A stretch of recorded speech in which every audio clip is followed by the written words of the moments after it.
guys, and a very happy new year, and welcome to this week's episode of Trending. I'm your host, Gurj London. Today, I'm joined by the singer and model Bambi. Bambi, welcome to Trending. Thank you. How are you doing? All right? I'm good. It's a bit cold outside. Yeah, I know. Just trying to adjust to this weather. I know, I'm not about that life, No, you know, no, it's really... I need to be away in hotter climates. Or go back to India. I know, tell me about it. So thank you so much for joining us today on Trending. So you are a model and a singer. Can you tell us how did your journey begin? So my journey began when I was around 15, 16. I used to be a dancer actually when I was from like the age of 8. So I did a lot of Bhangra dancing, and in that time it's such a hobby that I used to be a backing dancer in Bhangra music videos. Okay. So there may be a lot of old videos that you'll see me in with braces. I'm really small and chubby. We've got to look out for those now. Yeah, you might not recognise it, but honestly, I'm not going to name them. Yeah. I guess there's worse videos to be caught in, so you're all right. Yeah, it's an experience. So because of that, I bumped into PBN. Okay. Who then signed me because he heard me singing whilst I was dancing for his demo video shoot. Okay. And then we just took it on from there. We released our songs together, had 2 #1 hits on the BBC Asian Download chart, and it's just been a phenomenal experience since then, really. And my music sort of kicked off from there. Yeah. So you also play the piano and the guitar and a few other instruments. How did that come about, and did you know from a young age that this is what you wanted to do? I honestly didn't think I would ever do anything musical because there was no musical talent in our family, and I used to hate singing, to be honest. But when I first had my first music lesson in high school, I remember just walking into the room and there were keyboards everywhere. It was kitted out amazingly. It's like being a kid in a candy store and you're like, oh, I just want to eat everything. That's me now, but yeah. And I was listening to music and I was playing the keyboard for the first time properly, and I could just play it like it was. I don't know, I just felt like there was something there. The passion sort of started to grow from there onwards. And my teacher asked everyone to sing Bob Marley, 3 Little Birds. I was like, are you kidding me? I cannot sing. Like, don't even ask me to sing because the windows will break, trust me. And she's like, no, just do it. So I did it. And she's like, you've got a really good tone to your voice. Like, why do you not sing? I was like, because I don't think I can sing. And she said, start joining my choir lessons once a week and see if you enjoy it. And funnily enough, the more I went, the more I enjoyed it. Yeah. Then I started to do gospel music in the church every Sundays and sort of built up like that, really. Yeah. So you also have a degree, Bambi, so you're not just a pretty face. So a makeup girl, I'm telling you. Tell me about it. But did you feel pressure to get a degree whilst you were pursuing your music and sort of in entertainment? Did you feel the pressure to do both and have something to fall back on? Yeah, I did. Yeah. I did, but I also was in work mode, so it didn't really affect me as much. I think if I was quite lazy, then it would have felt like, oh my God, I can't handle this. Yeah. But I think when I first got signed, I was 16 years old, and I was working at the Birmingham airport. I was still in college. I was gigging every weekend, so I was building up that sort of graft, and for me, it sort of felt normal. Yeah. So now when I sit still, I feel like I'm doing something wrong, like now I feel bored. Yeah. So I think in that sense, there was a lot of pressure in terms of trying to make everything work properly. Like I wanted to be the best at what I did in music and in my degree. I wanted to get first. I wanted to impress my parents and all that stuff. So there is that pressure like from family, and expectation is what brings the pressure on. Yeah. But I look back and I think, you know, it is an amazing experience. Yeah. It's about the journey. And it's another string to your bow, I guess, right? Yeah. Something to have. Yeah, I mean, if there's anyone out there who wants to do something creatively, it's always good to have something to fall back on, because you never know, if my career doesn't work out well, I could be a teacher, you know, and I'll still be happy with it, so it's fine. I mean, you could teach music. Yeah, exactly. Okay, so you mentioned in an interview that you were brought up in a single-parent household. Yeah. How important do you think it was to mention that, you know, being Indian, being from an Asian culture, something that we don't really talk about and is sort of brushed under the carpet? Yeah. Did you feel the need to sort of highlight that?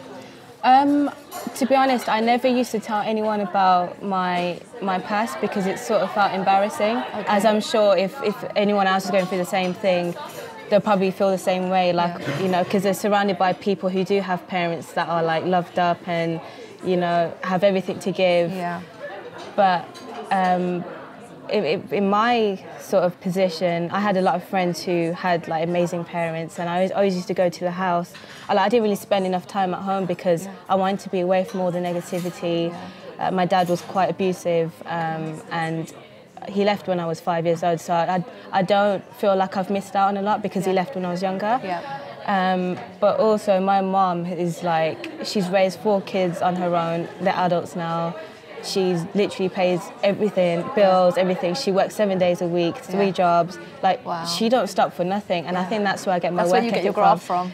So I don't look at it as a bad thing. I look at it as, you know what, life is what it is. And that's it. Just make life how you want to make it. No one's going to do it for you. So that's great. It's good to have that positive energy, isn't it? Because a lot of people will use maybe experiences that they've been through as negative points. But it's fantastic that you're able to use that energy in a good way and portray that out. And it shows in your success and where you are today.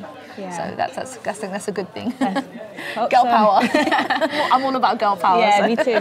So working in the Bhangra industry and then also now coming more into mainstream, what are the differences you feel between the two, if there are any? It's a really big difference. I think like it's hard. Is it the dancing for one? Yeah, it's the dancing. Yeah.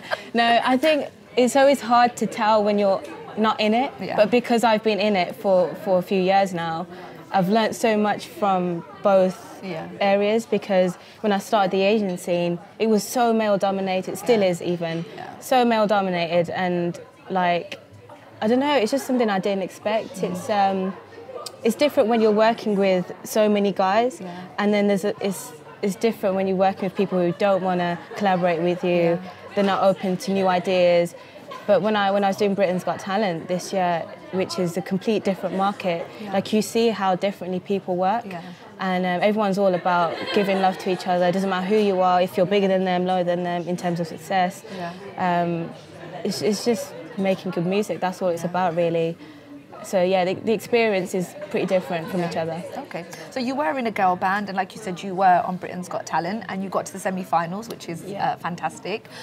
Simon Cowell actually said that you guys were one of the best girl groups that he had sort of heard at the time. And what was that experience like? Oh man, it was like one in a lifetime experience. It must have been unreal, right? Like to watch it on TV and then like next year or a few years later, you're on that program, and you're there. Basically, so I was with my girl group for a year before that. So like we were just trying to be like the next big thing in the UK, because Little Mix were meant to stop their career. They wanted to finish their last studio album as a group.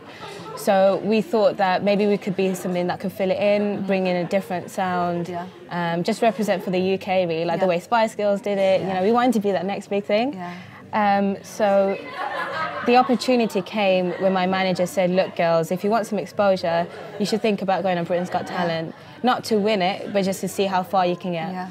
And we thought, you know what, forget it, let's just do it. What have we got to lose? And we made it to the semi-finals. But we didn't think we would, but it was an experience. For me, it's the journey. Yeah, of course. What happened to the girl group? So you're obviously not together now, you're solo. So did you just, what happened? I'm not going to pretend that I know what. I think we were going on for quite a while. We sort of, like we've been working so hard. We were living together in a warehouse. The studio was upstairs. It was cold in there. It was like we were living and breathing each other's air. It sort of got a bit too much, I think, because we've been grafting every single day. And it's not easy because one of the girls is from Sheffield, one of the girls from South Africa, one's from Swindon, and I'm from Birmingham. So everything was like, we're investing a lot of our time into it and not getting anything back from it. So we weren't getting paid at the time. And we just felt like we were doing better, like just doing what we were doing before, sort of thing. I think because of the experience with Britain's Got Talent, we sort of had high hopes of maybe signing a new deal or, you know, progressing further. But I think at the back of that, we did a few gigs, but it didn't kick off as we wanted it to. That's why we split up. But I'm still in touch with all of them. Like I'm writing with one of the girls still. Another girl I'm still dancing with. And the other girl, she's studying now, so she hasn't got much time to do music. But yeah, I'm still cool with them. It was a mutual agreement. Yeah, nice. You are an incredible singer, Bambi. Thank you. Who is your inspiration musically, would you say? it sounds a bit cliche, but definitely Michael Jackson, Beyonce, Whitney Houston and Aaliyah and Tupac are my top. Okay, and what can we expect from you in 2018 now? So what are you up to? I'm working on my first album, my first studio album, which won't be Bhangra music, unfortunately, but there will be a mix. So it will be the whole urban Asian thing. It will be a lot of songs that are completely English. There's a lot of rap. So can you tell us who you're collabing on that or no? I can't, unfortunately. No. Are you going to come back and tell us though? I will. I will. As soon as I'm ready to announce, then I'll definitely let you guys know. But yeah, there's a lot of grime influence in my music. So. Yeah, you'll see a different side to Bambi this year. It's going to be like Miss Borgia to Tupac, real quick. No. But so yeah, I'm excited. I'm excited to show what I really want to show. I'm writing all my stuff now. So everything I'm doing now is actually coming from me as an artist. I think before, when I was releasing music, there was not much input in the creative side. It's more like, here's the lyrics, the song is made, just sing it. And I can't work like that anymore. So I think this year, all this music is going to come from me, from my experiences, and just who I am, really. It sounds like you've really grown into who you are right now, talking to you and watching some of your earlier stuff, you know? Which is great, I think. So you make sure you come back and talk to BritAsia. I will definitely. Great. That's all we've got time for at the moment, but make sure you join us after the break with Hot Off the Press. Hey guys, and welcome back to part 2 of Trending Hot Off the Press. I'm still joined by my guest Bambi. So Bambi, Hot Off the Press, I'm going to break it down to you. So what we do for Hot Off the Press is we have 2 parts of it. The first part is where we're going to talk about a subject. Now this subject is something that might be trending in the UK at the moment, or something that's highlighted in the press, and we're going to sort of give our take on it. And the second part of it is we have a little quiz that I like to play with my guests. It's good fun, and I think you're going to be great at it. I love games. Yeah, good. I'm a player. I'm joking. Player for life, That's good. It's cool. Okay, cool. So the topic that I want to talk to you about is social media and the power of social media. So you have over 100,000 followers on Instagram, not because I'm a psycho and I pre you, but just because I know that you have over 100,000 followers on Instagram. In your own words, what is an influencer? There's different types of influencers on social media, particularly Instagram. Instagram is sort of like a portfolio of pretty looking things. It's designed to make everything look perfect. And there's pros and cons to this. There's influencers that are generally giving good quotes, talking about things that make you feel better after you're having a crappy day. You've got influencers that are more into food, showing what they've made, which is also good. You've got influencers that are advertising a lot. So that's something that I do.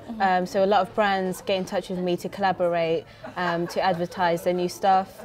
And girls love it, literally. Like, a lot of my following is girls, right? Young girls as well. So I think they sort of look forward to what I'm posting. So in that sense, that's what they see as an influencer.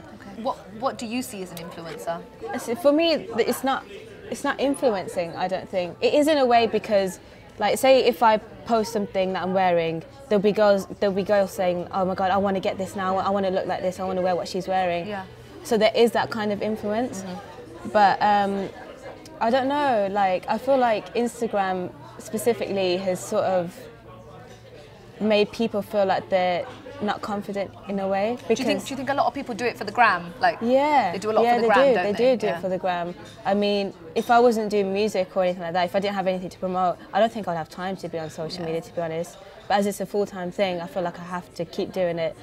And it's a shame, because there's so many people like doing surgery and stuff, and they've got the perfect face, they've got the perfect everything, because that's what Instagram does, is it shows a luxurious lifestyle. But that's not really what it is, and because of that, there's girls that feel really insecure now. Hence, all this anxiety, depression is getting more and more common. Definitely because of like social media, like Instagram. So there are pros and cons to stuff like that. So you get paid to post up freebies that are sent to you from companies. You then offer a discount code, which girls, if they wanted what you were wearing or what you were advertising, they could log on and use that code to get a certain amount of % off. And buy that product. Is that lucrative for you? It is.